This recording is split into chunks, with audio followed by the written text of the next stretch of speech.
And these guys sent over this. This is Minisopuru. I reviewed their dock, one of their docks in the past. I actually really liked it. It was really nice. I hadn't heard of them before that. And they sent me over a dock.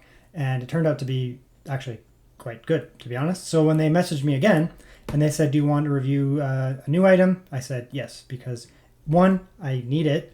And two, typically their stuff is good. This is available on their own website, but honestly, you can just get it off Amazon US and Amazon Canada.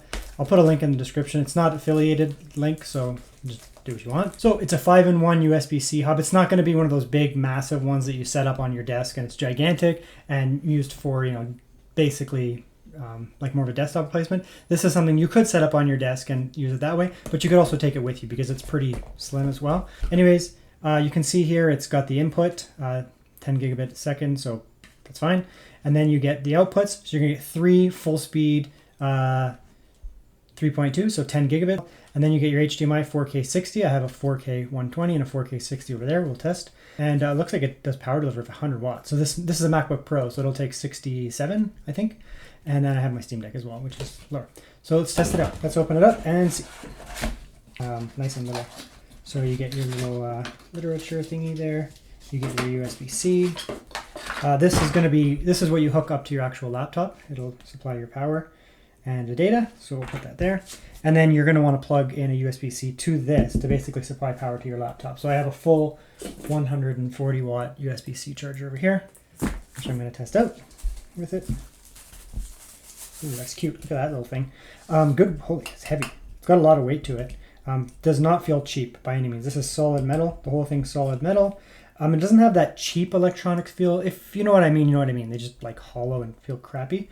So you get your HDMI there, power delivery, DisplayPort. So it looks like you can do DisplayPort over USB-C. I actually have a USB-C monitor there as well, so I'm going to test that, USB-C, and I'm going to test HDMI. I'm going to test both. And that goes into your computer. So it's nice that I have a pretty diverse setup. And then you get 3 ports over here. I'm going to hook up an NVMe enclosure there and just see what kind of speeds we get. And, I can hook up some other stuff too. But yeah, it's like nice and cute little thing. You set it beside your MacBook. They obviously match the colors there. Okay, so I'm plugged into host there. We'll plug that in over here. And it should recognize it right away. I don't have anything plugged in yet, but yeah, I can start to plug some stuff in. Automatically popped up. So you can see that there. So we'll go allow. Works on its own. I know that it will, but that's just a little SSD, USB-C SSD, and you can see it popped up immediately. NVMe enclosure. Is there an NVMe in there? Yes. This one takes a second to initialize, and there it is. This is another outlet here. And charging. Let's actually zoom in so you can actually see that. Power. So, yeah, you can plug in your USB-C into there, and then it's going to supply power into your device there. And then the other benefit is that as a result, you can hook up, lots of USB-C devices, USBs. You can go with dongles. These are really nice because, Macs have very limited storage. This MacBook Pro does have HDMI, but MacBook Airs do not. A lot of Windows machines as well nowadays don't have HDMI. So, yeah, thin and lights are just kind of, we're just losing that. So, and it's doing its thing, it's detecting it. There you go. So now I have HDMI. So if you have a MacBook Air and you want to actually do work on it, it's pretty compelling. Plug it in, hook up HDMI, plug it into your computer, power your computer, plug in some NVMe's. This is a 4 terabyte. It cost me, I think, 250 Canadian, so under 200 American. Okay, now we're going to test the speed here. So we should be getting about 1,000 megabytes a second, approximately. That's going to be 10 gigabit speed, and that's what these ports are rated for on the enclosure. There we go. Yeah, just shy of 900. It makes sense. That's typically what you get. So yeah, you get 10 gigabit speeds out of it, and that's the Brent plugged in right there into there. So it works. Again, with external enclosures, typically you don't want to get the fastest Gen 4 drive ever. Why am I using that screen? Well, I have this one. You don't want to use the fastest Gen 4 drive ever because typically, That's what these USBs do. They do about, about 1,000 megabytes a second theoretical, which is normal. That's how they should be. So you get 3 10 gigabit ports on the front, which is exactly as they advertise. You use them and you get speeds. So you can hook up technically 3 external devices here. You could do an NVMe, I don't know. And there you go. That's now hooked up over USB-C. So I took out the HDMI and now I'm doing display. Display port, basically display over USB-C. This is a 4K USB-C based monitor, an LG USB. I'll move it over there, and now it's up on that screen. If I can bring it over. So yep, so you can go over HDMI obviously, or you can go over display, whichever you prefer. This is a full monitor that actually supplies power. So that's really the nice thing about it is you can see there, I'm getting power over my USB-C monitor, over the Minisopuru. With the, with this dock here, you can basically hook up and turn your ROG Ally into a desktop computer because, it is legitimately a Windows machine.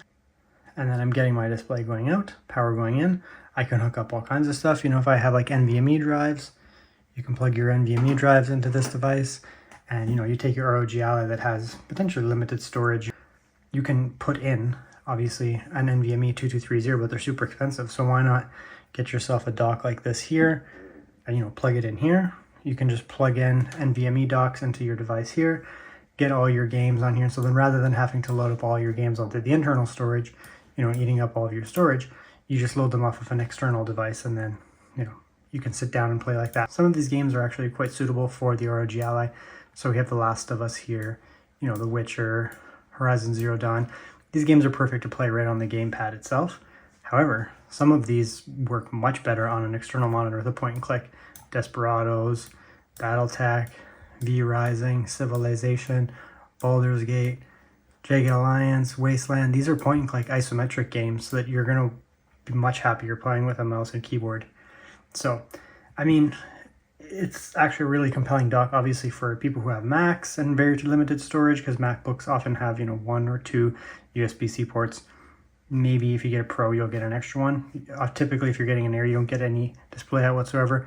You get yourself an ROG Ally or something like that, or a Steam Deck, you don't have visual. You have literally 1 port. So with this 1 port now, I can power, I can hook up game drives and all that kind of thing and turn this gaming machine into an actual gaming machine. So very, very compelling device here. So I think this is a no-brainer for MacBook Air users because you can really expand your storage and you can get your HDMI and DisplayPort as well. You can take this on the go because it is very portable. It's not a big device. It's got like a nice build quality to it, but it's not big or anything like that. So you can take this with you and just slide it in a pocket, really. It's actually that thin, and hook it up, and away you go. You have access to all these extra ports and storage. HDMI for professionals is going to be key, but you can also just use that at home. You could easily just have a nice clean setup here.